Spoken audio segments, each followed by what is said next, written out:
अब हम लोग देखें संसद का दूसरा सेक्शन जो है संसदीय विशेषाधिकार, है ना। संसदीय विशेषाधिकार के ऊपर हम लोग बात करेंगे, ठीक है। संसदीय विशेषाधिकार, ठीक है। देखो, संसदीय विशेषाधिकार की जो बात की गई है वो आर्टिकल 105 के अंदर किया गया है, ठीक है। आर्टिकल 105 के अंदर में दो सेक्शन में 105 का 1, 105 का 2, दो पार्ट में 105 को लिखा गया। और जिस आर्टिकल के अंदर में पूरी चर्चा जो व्याख्या जो है वो संसदीय विशेषाधिकार का किया गया है, समझ रहे। जैसे आप ऐसे समझिए कि किसी भी चीज को चलाने के लिए, सिस्टम को चलाने के लिए उस सिस्टम के पास कम से कम इतनी पावर होना चाहिए, नहीं इतनी शक्ति होना चाहिए कि वो अबाध रूप से उस सिस्टम को चलाए बिना डिस्टरबेंस का। और अगर डिस्टर्ब करने वाला कोई व्यक्ति हो तो उसको सजा देने का भी उसके पास अधिकार होना चाहिए। मतलब कोई भी अगर इतनी बड़ी सिस्टम है तो उसके पास स्पेशल राइट होना चाहिए, कुछ स्पेशल पावर होना चाहिए। नहीं तो कॉमन पीपल को जो राइट है उससे कुछ स्पेशल राइट जो दिया गया है उसी को हम लोग क्या कहते हैं, विशेषाधिकार, मतलब कुछ विशेष अधिकार। तो पार्लियामेंट के पास में आर्टिकल 105 के तहत कुछ विशेष अधिकार पार्लियामेंट को दिया गया है। और यह अधिकार जो है ना वो दो खंडों में दिया गया है। एक है क्या, सामूहिक विशेषाधिकार, ठीक है, कॉलेक्टिव प्रिविलेज, है ना। सामूहिक विशेषाधिकार मतलब कॉलेक्टिव, हाँ कॉलेक्टिव क्या, प्रिविलेज। और दूसरा है आपका व्यक्तिगत विशेषाधिकार मतलब इंडिविजुअल प्रिविलेज, है ना, इंडिविजुअल प्रिविलेज, ठीक। विशेषाधिकार, इंडिविजुअल प्रिविलेज। तो ये दो तरह के प्रिविलेजेस जो हैं वो दिए गए हैं, ठीक है। सबसे पहली बात जो हम लोग यहां पर देखें वो क्या है, सामूहिक विशेषाधिकार। तो सामूहिक विशेषाधिकार का पॉइंट नंबर 1 वो क्या है, संसद की क्या, कार्यवाही को चलाने का अधिकार, है ना। जरा सा एक चीज और समझिएगा, सामूहिक अधिकार किसको कहेंगे, वह अधिकार जो संसद को प्राप्त है उसको हम लोग सामूहिक विशेषाधिकार कहेंगे। और वह अधिकार जो संसद के सदस्यों को प्राप्त है वो व्यक्तिगत विशेषाधिकार है, समझ रहे हैं। जैसे होता है ना कि आपके के पूरे घर को जो राइट प्राप्त है वो पूरे मेंबर को प्राप्त है, लेकिन जो इंडिविजुअल मेंबर को प्राप्त है वो क्या है, व्यक्तिगत राइट है। तो एक एक सदस्य को जो राइट प्राप्त है वो क्या है, व्यक्तिगत राइट है। और इकट्ठा जो पूरा पार्लियामेंट को राइट दिया गया है वो सामूहिक विशेषाधिकार है। तो सामूहिक विशेषाधिकार का कुछ एग्जाम्पल लेते हैं, जिसमें पहला जो है वो क्या है, संसद की कार्यवाही को चलाने का अधिकार, ठीक है। इसका मतलब जरा सा समझिएगा कि किसी भी पार्लियामेंट को क्या निर्विवाद रूप से अपने आप को चलाने का क्या है, अधिकार है। इसका मतलब क्या है कि पार्लियामेंट अपने आप को चलाने के लिए अगर कोई नई नियम बनाती हो, है ना, या कोई नया सिस्टम तैयार करती हो तो उस नियम या सिस्टम को लेकर के, है ना, न्यायपालिका में चुनौती नहीं दिया जा सकता। इसका अर्थ क्या है, इसका अर्थ है कि संसद जो है वो बिल्कुल स्वतंत्र है, उसके पास स्पेशल राइट है कि अपने सिस्टम को चलाने के लिए, अपने कार्यवाही को चलाने के लिए अगर से अलग से कोई नियम का अगर निर्माण पार्लियामेंट करे तो इस नियम को लेकर के सुप्रीम कोर्ट में या किसी भी न्यायालय में जो है वो इसके ऊपर मुकदमा नहीं दायर किया जा सकता और न्यायपालिका इसमें हस्तक्षेप भी नहीं कर सकती। इसका मतलब है कि अपने आप को चलाने के लिए बिल्कुल स्वतंत्र है, इसमें न्यायपालिका का किसी भी तरह का कोई भी हस्तक्षेप जो है वो न्यायपालिका का नहीं होगा, समझ रहे। दूसरा राइट क्या होगा ये जरा देखिएगा, कार्यवाही या क्या, बहस, कार्यवाही या बहस को लेकर प्रकाशन का अधिकार। अब जरा सा देखिएगा, प्रकाशन, है ना, प्रकाशन का अधिकार। जरा सा इसको भी जरा सा एक चीज समझिएगा आप लोग कि प्रकाशन का जो अधिकार यहां पर दिया गया है, सॉरी यहां पे हमने प्रकाशन गलत लिख दिया, तो यहां पे जो प्रकाशन का अधिकार पार्लियामेंट को दिया गया है वो कैसे दिया गया है सो देखिएगा। पार्लियामेंट के अंदर में कोई भी अगर कार्यवाही या बहस चल रहा हो, समझ रहे हैं, पार्लियामेंट के अंदर में कोई भी कार्यवाही या बहस चल रहा हो तो उसका, है ना, प्रकाशन मतलब समझते हैं, ऊपर न्यूज़पेपर में लाने के लिए या मीडिया में लाने के लिए, मतलब उसको प्रकाशित करने के लिए। तो पार्लियामेंट का कोई भी कार्यवाही या बहस को प्रकाशित करने के लिए पार्लियामेंट चाहे तो स्वयं प्रकाशित कर सकती है, समझिए, या किसी व्यक्ति को यह अधिकार दे सकती है कि आप जो है इस कार्यवाही को क्या करो, बोलो, किसी व्यक्ति को भी अधिकार दिया जा सकता है, समझ रहे हैं। तो पार्लियामेंट चाहे तो स्वयं किसी व्यक्ति या किसी संस्था, समझ रहे हैं, किसी संस्था को भी क्या कर सकती है, ऑथोराइज्ड कर सकती है कि हमारे यहाँ जो क्या कार्यवाही या बहस चल रही है उसको आप न्यूज बना करके प्रकाशित कर सकते हैं, समझ रहे हैं। या प्रकाशित करने से पार्लियामेंट जो है वो क्या कर सकती है, रोक भी सकती है। इसका मतलब समझ रहे हैं, प्रकाशन का अधिकार का यहाँ पर अर्थ ये है कि पार्लियामेंट के अंदर में जो भी कार्यवाही या बहस चल रहा है उस कार्यवाही या बहस को न्यूज के रूप में जनता के सामने लाने के लिए प्रकाशित करने का अधिकार पार्लियामेंट किसी व्यक्ति को भी दे सकती है, किसी संस्था को भी दे सकती है, या स्वयं प्रकाशित कर देगी कि जनता देखो यहाँ क्या चल रहा है, समझ रहे हैं। लेकिन अगर पार्लियामेंट चाह जाए तो यह अधिकार देने के साथ साथ क्या कर सकती है, रोक भी सकती है कि इसकी कोई प्रकाशन नहीं होगी, समझ रहे हैं। दूसरी बात, अगर किसी व्यक्ति ने, है ना, पार्लियामेंट के कार्रवाई या बहस को सारतः समझते हैं, एकदम बिल्कुल जैसे सीक्वेंस में है वैसे, समझ रहे हैं, सारतः और बिना दुर्भाव का, समझ रहे हैं, बिना क्या दुर्भाव के, मतलब बिना गंदी नीयत का, बिना दुष्प्रचार का नियत, या बिना बायस्ड हुए कोई भी व्यक्ति अगर सारतः तरीके से, है ना, अगर क्या सत्य घटना को छाप देता है तो पार्लियामेंट को इससे कोई परेशानी नहीं होगी, समझ रहे हैं। अगर पार्लियामेंट ने छापने का अधिकार दिया हो तो, अगर छापने का अधिकार पार्लियामेंट ने किसी व्यक्ति या किसी संस्था को दे दिया तो वह जो प्रकाशन है वो कैसे होना चाहिए, एक तो सारतः होना चाहिए, मतलब बीच में से कट करके, और उसको उसके ऊपर दुर्भावना से नहीं। कई बार आप लोग देखते होंगे कि छोटे छोटे क्लिप काट करके और जो कहा कुछ और लेकिन बीच में से निकाल करके रख दिया तो उसका अर्थ कुछ और निकल गया। इसलिए सारतः रखना है और बिना दुर्भाव के रखना है और सत्य घटना रखना है, समझ रहे हैं, अगर अधिकार दिया है तो, ठीक है।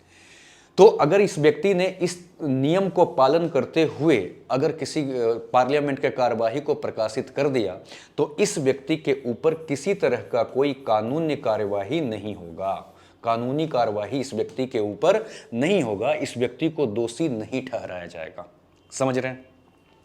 लेकिन इमरजेंसी के टाइम में आपने एक चीज देखा था कि 1975 में जब अपने देश में इमरजेंसी लगी थी तो इमरजेंसी के टाइम में इस अधिकार को छीन लिया गया था। मतलब कि पार्लियामेंट के किसी भी कार्यवाही को कोई व्यक्ति या संस्था छाप ही नहीं सकता, समझ रहे हैं, इस राइट को छीन लिया गया था। लेकिन 1977 में जैसे ही सरकार बदली, जनता दल की सरकार आ रही, मोरारजी देसाई जो है इस देश का पीएम बने, तो 1977 के अंदर में नहीं, एक साल बाद 44वें संविधान संशोधन 1978 किया गया और 1978 के तहत जो है वो वापस से ये शक्ति क्या कर दिया गया, दे दिया गया कि पार्लियामेंट के कार्रवाई या पार्लियामेंट का क्या बहस को सारतः बिना दुर्भाव के और सत्य घटना जो है वो छापी जा सकती है। और ये इसके बाद क्या किया गया कि 44वें संविधान संशोधन 1978 द्वारा 361 के ए में, है ना, इस बात को लिख दिया गया, तब से ये संवैधानिक दर्जा हो गया। इसका मतलब वर्तमान में स्थिति ऐसा है कि कोई भी, है ना, मीडिया या कोई भी न्यूज़पेपर वाली संस्था अगर पार्लियामेंट के कार्रवाई को सारतः बिना दुर्भाव के और सत्य घटना छापता हो तो उसके लिए किसी तरह का कोई कार्रवाई नहीं किया जाएगा, समझ रहे हैं। लेकिन इसके ऊपर ये छापने वाले जो हैं इसके ऊपर कुछ प्रतिबंध है। पहला प्रतिबंध क्या है, याद समझिए, अभी हमने कई बारी बात बोला कि पहला बात तो कि दुर्भाव नहीं होना चाहिए। मतलब कई बार आप देखते हैं कुछ मीडिया वाले या कुछ न्यूज़पेपर वाले ऐसे होते हैं कि कोई कांग्रेस समर्थक है तो कोई बीजेपी समर्थक है, न्यूट्रल होकर के कोई न्यूज़पेपर में जो है वो न्यूज नहीं छाप रहे हैं या न्यूज नहीं पढ़ रहे हैं। इसलिए दुर्भाव मतलब क्या है कि बायस्ड होकर के जो है नहीं आपको कार्रवाई को छापना है। तो पहला तो बायस्ड नहीं होना चाहिए, और दूसरा बड़ा इंपॉर्टेंट है, अगर कोई भी सदन का अध्यक्ष, जैसे लोकसभा के अध्यक्ष या राज्यसभा के सभापति ने अगर कार्रवाई के कुछ हिस्सा को काट करके अगर निकाल दिया हो, समझ रहे हैं कि ये वाला हम शामिल नहीं कर रहे हैं, तो इसका प्रकाशन भी नहीं होगा। समझ रहे हैं? तो अगर इसको हिस्सा को काट करके अगर निकाल दिया गया हो तो ये प्रकाशन से क्या हो जाएगा बताइए, प्रकाशन से आउट हो जाएगा। समझ रहे हैं? तो ये हो गया क्या, इसका दूसरा राइट। ठीक, तीसरा देखिएगा विशेषाधिकार में क्या है, बाहरी व्यक्तियों को सदन से क्या करना, बाहरी व्यक्ति को क्या सदन से बाहर निकालना। ठीक है, जरा सा देखिएगा, इसको भी समझिएगा क्या है। जैसे मान लिया जाए, ऐसे समझिएगा कि संसद के अंदर में डेली कार्रवाई चलती है, लेकिन लोकसभा के अध्यक्ष या राज्यसभा के अध्यक्ष को ये राइट है कि उस कार्रवाई को वो गुप्त, है ना, गुप्त अधिवेशन घोषित कर दें। गुप्त अधिवेशन कहने का मतलब ये कुछ इंपॉर्टेंट ऐसे मुद्दे पे बहस चलेगी उस दिन जो अभी जो है वो प्रकाशन करने के लायक नहीं है। यानी जैसे ही किसी भी अधिवेशन को, किसी भी दिन के कार्रवाई को लोकसभा के अध्यक्ष या राज्यसभा के सभापति ने अगर उस अधिवेशन को गुप्त अधिवेशन घोषित कर दिए तो उनके पास राइट है कि संसद के जो सदस्य नहीं हैं उनको बाहर निकाल दिया जाए। और आप जानते हैं कि संसद के सदस्य कौन कौन नहीं होते हैं, ये आपको अच्छे से पता है। संसद के सदस्य में कौन कौन नहीं होते हैं, जो संसद में कार्रवाई में भाग तो लेते हैं लेकिन वो वहां के मेंबर नहीं होते, जैसे महान्यायवादी लोग है ना, ऐसे कई सारे मेंबर हैं, लोग हैं जो, या फिर कुछ ऐसे मंत्री भी हैं जो संसद के सदस्य अभी तक नहीं हुए हैं। तो अगर कोई भी बाहरी व्यक्ति है ना, अगर पार्लियामेंट के अंदर में बैठा हो और अगर वहां के अध्यक्ष ने उस सेशन को गुप्त अधिवेशन घोषित कर दिए हों, इसके पीछे लॉजिक ये है कि कोई ऐसा राष्ट्रीय महत्व या राष्ट्रीय सुरक्षा को लेकर के उस दिन बहस करना हो कि अगर वो चीज अगर खुल गई या दुनिया के सामने आ गई तो उसका गलत फायदा उठाया जा सकता है। तो उस कंडीशन में क्या किया जाता है, गुप्त अधिवेशन घोषित करके और बाहरी व्यक्तियों को निकाल दिया जाता है। तो ये निकालने का राइट किसके पास बताओ, लोकसभा या राज्यसभा के अध्यक्ष के पास ये राइट भी है। क्या आप समझ पा रहे हैं? अगला है क्या, विशेषाधिकार का हनन। विशेषाधिकार का क्या हनन, विशेषाधिकार का हनन पर सजा।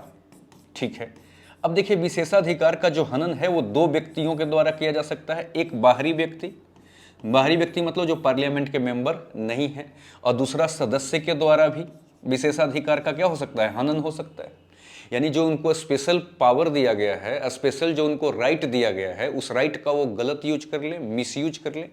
तो इसके लिए अध्यक्ष को ये पावर होता है, संसद के पास ये पावर होता है कि वो क्या कर सकते हैं बताइए, तो इनको बाहर निकाल सकते हैं। समझ रहे? या अगर सदस्य हैं तो उनको क्या कर सकते हैं, मेंबरशिप ही उनका छीन लें, निलंबित कर सकते हैं। समझ रहे? निलंबित कर सकते हैं, या कुछ समय के लिए निष्कासित कर देंगे, बाहर कहेंगे बाहर जाओ, सदस्य हैं तो भी। ये बाहरी व्यक्ति के लिए बाहर भगा देंगे, जेल भी भेज सकते हैं इनको। समझ रहे हैं? कारावास भी कर सकते हैं इनको। तो बाहर भी भेज सकते हैं, कारावास भी कर सकते हैं, और निंदा भी कर सकते हैं। निंदा मतलब डांट सकते हैं, नहीं कि यार ये तुम्हारी हरकत अच्छी नहीं है। तो अगर कोई व्यक्ति बाहरी हो और अगर उसने विशेषाधिकार का क्या कर दिया हो, हनन कर दिया हो, तो उस व्यक्ति को का निंदा भी कर सकते हैं, उसको बाहर भी निकाल सकते हैं और कारावास भी भेज सकते हैं, जेल भी भेज सकते हैं। लेकिन अगर कोई व्यक्ति सदस्य हो तो उस सदस्य को निलंबित भी कर सकते हैं, निष्कासित भी कर सकते हैं। निलंबित मतलब सदा के लिए उसकी सदस्यता छीन लेंगे, या फिर कुछ समय के लिए उसको निष्कासित कर देंगे, या इनको भी कारावास भेज सकते हैं। समझ रहे हैं? तो ये क्या है कि ये जो है वो विशेषाधिकार के उल्लंघन के लिए क्या, पार्लियामेंट को सजा देने का भी क्या है बताइए, राइट है। समझ रहे हैं? अब जरा सा समझिएगा, वो है चार दीवारी के अंदर का अधिकार। पांचवा, अपने चार दीवारी के भीतर का अधिकार। ये जरा सा देखिएगा क्या है। इसका मतलब क्या है कि संसद अपने परिसर के अंदर, है ना, संसद जो है वो अपने परिसर के अंदर, है ना, कोई अपना नियम बना करके लागू कर सकता है और वह जो है वो किसी भी न्यायालय में चुनौती योग्य नहीं होगा। जैसे कोई अगर बाहरी व्यक्ति या कोई पार्लियामेंट के मेंबर है ना को भी अगर क्या अरेस्ट करना होगा तो पुलिस को क्या करना पड़ेगा, वहां के अध्यक्ष से अनुमति लेना पड़ेगा। इसका मतलब बाहर का कोई भी व्यक्ति पार्लियामेंट के चार दीवारी के अंदर हस्तक्षेप नहीं कर सकता। समझ रहे हैं? तो ये कुछ नियम है कि पार्लियामेंट जो है वो अपने चार दीवारी के भीतर के कुछ नियम को तय कौन करता है बताइए? तो वो तय करने का काम भी पार्लियामेंट ही करती है। समझ रहे हैं? लास्ट एक पावर और समझिएगा, छठी, वो है साधारण वारंट। साधारण क्या? वारंट के जरिए क्या? गिरफ्तारी का अधिकार या गिरफ्तारी की शक्ति या विशेषाधिकार। इसका जरा सा सेंस समझिएगा क्या है। ब्रिटेन की जो पार्लियामेंट है वो जनरल वारंट इशू कर देती है और इशू करके अपने मेंबर को या बाहरी व्यक्ति को है ना क्या करती है, अरेस्ट करा करके जेल भेज देती है। ये राइट है पार्लियामेंट के पास। लेकिन ब्रिटेन के पार्लियामेंट और भारत के पार्लियामेंट के पास जो ये विशेषाधिकार है, साधारण वारंट जारी करके और जेल भेजने का पावर, भारत के पार्लियामेंट के पास भी है, ब्रिटेन के पार्लियामेंट के पास भी है। लेकिन दोनों में खास एक अंतर है। ब्रिटेन की जो पार्लियामेंट है ना, उसने अगर वारंट इशू कर दिया है ना, अपने सदस्य या बाहरी व्यक्ति जो पार्लियामेंट में काम कर रहे हैं, अगर उनके खिलाफ वारंट इशू कर दिया और करके उसको जेल भेज दिया, कहाँ का? ब्रिटेन का अगर पार्लियामेंट, तो वहां के न्यायपालिका जो है वो इस बात को जांच नहीं कर सकती कि यह जो जेल भेजा गया है इसका लॉजिक जो है वो सही है कि गलत है। मतलब कि वहां पर जो ये राइट है पार्लियामेंट के पास, वो न्यायिक पुनरावलोकन से बाहर है। मतलब न्यायपालिका अध्यक्ष के शक्ति को नहीं जांच सकती, नहीं पड़ताल सकती कि उसने जेल किस शक्ति के आधार पर और क्यों भेजा। अगर भेज दिया तो भेज दिया। भारत के अंदर में थोड़ा सा वहां से अलग है कि अगर भारत की पार्लियामेंट का अध्यक्ष किसी भी मेंबर को अगर वारंट इशू करके, साधारण वारंट इशू करके और अगर उसको कारावास भेज दिए, तो इसका मतलब बिल्कुल नहीं है कि भारत की सर्वोच्च न्यायालय जो है वो इसका जांच नहीं करेगी। समझ रहे हैं? न्यायिक पुनरावलोकन के भीतर आता है वो, अर्थात न्यायपालिका जांच करेगी कि अनुच्छेद 21 का कहीं उल्लंघन तो नहीं हुआ। न्यायिक पुनरावलोकन के तहत उसकी जांच होगी। ये अंतर है और यही क्या है, मेन रूप से आपका सामूहिक विशेषाधिकार है। कहां का? बोलिए, भारत के पार्लियामेंट का। ठीक है, अब थोड़ा सा व्यक्तिगत विशेषाधिकार को भी देख लें। तो भारत का जो व्यक्तिगत विशेषाधिकार है इसको भी देख लेते हैं। ठीक, देखिएगा, व्यक्तिगत विशेषाधिकार। ठीक, व्यक्तिगत क्या? विशेषाधिकार। ठीक है, विशेषाधिकार, इसको भी जरा ध्यान से समझा जाए, व्यक्तिगत विशेषाधिकार को। ठीक है, देखिएगा कि जो मेंबर को इंडिविजुअली मिला हुआ है, पार्लियामेंट को नहीं मिला है, बल्कि पार्लियामेंट के एक एक मेंबर को जो राइट मिला है वो व्यक्तिगत विशेषाधिकार है।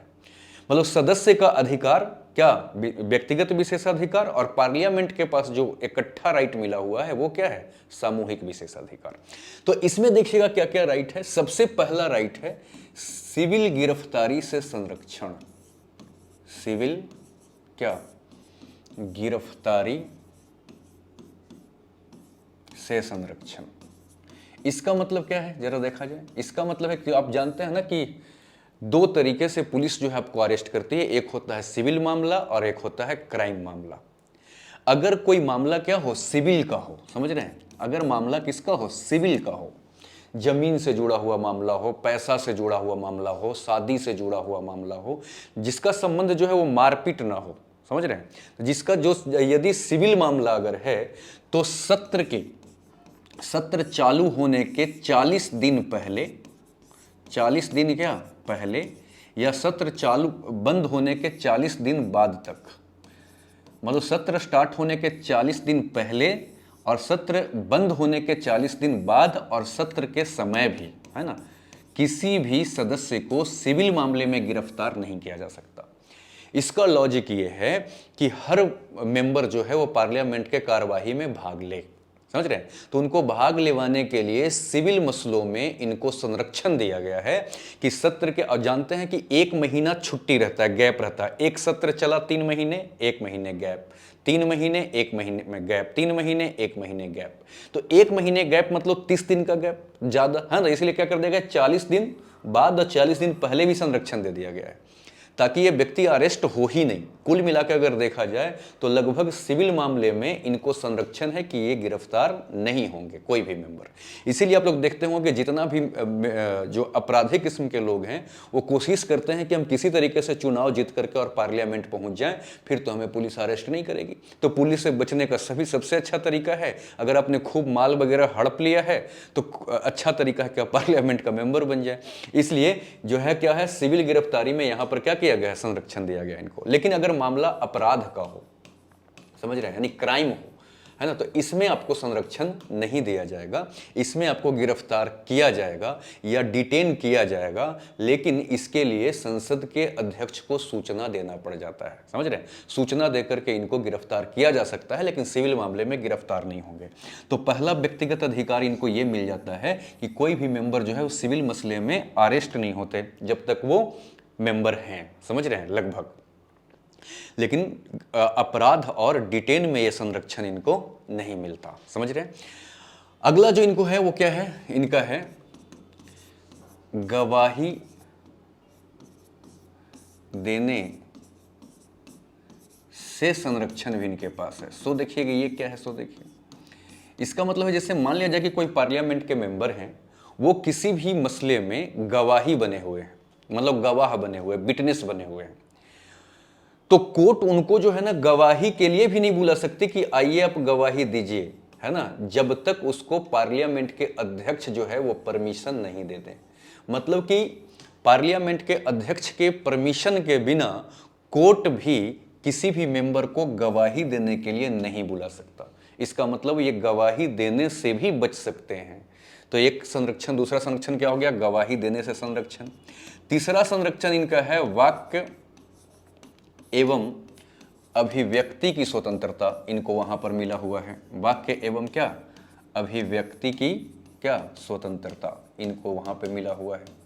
वाक्य एवं अभिव्यक्ति की स्वतंत्रता का अर्थ यह है यहां पर कि देखिएगा, एक तो क्या है, संविधान के नियमों के अंदर रहते हुए, पहला बात संविधान के नियमों के अंदर रहते हुए, और दूसरा संसद ने जो अपनी प्रक्रिया बनाई हुई है ना, संसदीय क्या प्रक्रिया, या आप कह सकते हैं संसदीय नियम, है ना, संसद अपने आप को चलाने के लिए जो नियम बनाती है वो संसदीय नियम है। तो किसी भी व्यक्ति को संविधान में जो उपबंध किया गया है उसके अंदर रहते हुए, संसदीय नियम के अंदर रहते हुए, उस व्यक्ति को संसद के अंदर में, है ना, क्या वाक्य और अभिव्यक्ति की स्वतंत्रता है। इसका मतलब वो व्यक्ति खूब भाषण भी दे सकता है और एक्सप्रेशन भी दे सकता है बिना रोक ठोक के। बस शर्त यह है कि वो संविधान का मर्यादा ना तोड़े और संसदीय नियमों को ना तोड़े, समझ रहे हैं। लेकिन ये जो अधिकार इनके पास, जो पावर है, वो कहां है पता है, ये पावर इनको पार्लियामेंट के अंदर है। लेकिन जैसे ही ये पार्लियामेंट के बाहर यही व्यक्ति आ जाता है तो इनके पास जो 19 के 1 के ए में जो वाक्य और अभिव्यक्ति की स्वतंत्रता दी गई है उसके ऊपर प्रतिबंध किसका लगा हुआ है, 19 के 2 का, समझ रहे हैं। तो जैसे 19 के 1 के ए पर प्रतिबंध 19 के 2 का है, वैसे ही हर व्यक्ति के लिए जो ये नियम बनाई गई है, तो ये व्यक्ति जैसे ही पार्लियामेंट से बाहर आते हैं तो इनके ऊपर भी ये लागू हो जाता है। लेकिन पार्लियामेंट के अंदर में वो खूब बोल सकते हैं, उनकी आज़ादी है। नहीं, देखते होंगे कि लोग कुर्सियां भी तोड़ लेते हैं, पटक लेते हैं, एक दूसरे के साथ बदतमीजी भी कर लेते हैं, सब कुछ कर लेते हैं पार्लियामेंट के अंदर में, क्योंकि पार्लियामेंट के अंदर में उनको वाक्य एवं अभिव्यक्ति की स्वतंत्रता दी गई है। बस नियम, शर्त यह है कि इसको न तोड़े और इसको न तोड़े, समझ रहे हैं। ये संसद के अंदर की बात है। बाहर जैसे आ जाएगा तो जैसे हमारी और आपकी आज़ादी है वैसे ही उसके भी बाहर में आज़ादी है, लेकिन अंदर में कुछ विशेष उनको आज़ादी मिला हुआ है। अब देखिएगा कि ये जो संविधान वाला और संसदीय विधि वाली जो हमने बात की वो क्या है, सो देखिएगा। संविधान के अंदर में एक बात कही गई है कि अगर किसी न्यायालय ने, समझ रहे हैं, मतलब किसी भी कोर्ट के अंदर में न्यायालय ने जो अपना काम किया है तो न्यायालय के द्वारा किए गए काम के ऊपर संसद में ये भाषण या अभिव्यक्ति नहीं दे सकते। यानी कि इनके पास भी एक रिस्ट्रिक्शन है। क्या रिस्ट्रिक्शन ये है कि ये न्यायालय के कार्यवाही के ऊपर भाषण या कमेंट पार्लियामेंट के अंदर में नहीं कर सकते, न्यायालय का अवमानना नहीं कर सकते, समझ रहे हैं। हाँ, लेकिन एक शर्त है कि यदि किसी भी जज के ऊपर क्या महाभियोग चल रहा हो उसको हटाने के लिए, तब तो उस जज के ऊपर में ये कमेंट कर सकते हैं, उनके ऊपर बातचीत कर सकते हैं, उनके चरित्र के ऊपर उंगली उठा सकते हैं। लेकिन जब तक महाभियोग उस जज पर नहीं चल रहा हो तो न्यायालय के द्वारा किया गया कोई भी काम के ऊपर इनकी वाक्य और अभिव्यक्ति की आजादी नहीं है। संविधान में ये उपबंध है, समझ गए। दूसरा क्या है, संसदीय प्रक्रिया में यह उपबंध है। अगर हम लोकसभा की बात करें तो लोकसभा का नियम 352, यह अनुच्छेद 352 नहीं है, लोकसभा के नियम 352 और राज्यसभा के नियम 238 में कुछ इनके लिए नियम तय किए गए हैं कि इस नियम को तोड़ करके आप वाक्य और अभिव्यक्ति नहीं करेंगे।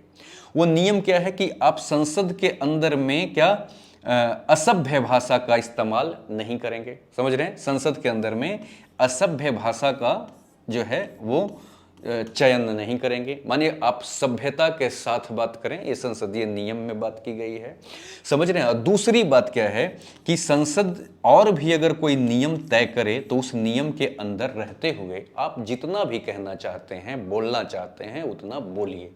तो कुल मिलाकर के यही जो है हमारा क्या है, व्यक्तिगत और सामूहिक विशेषाधिकार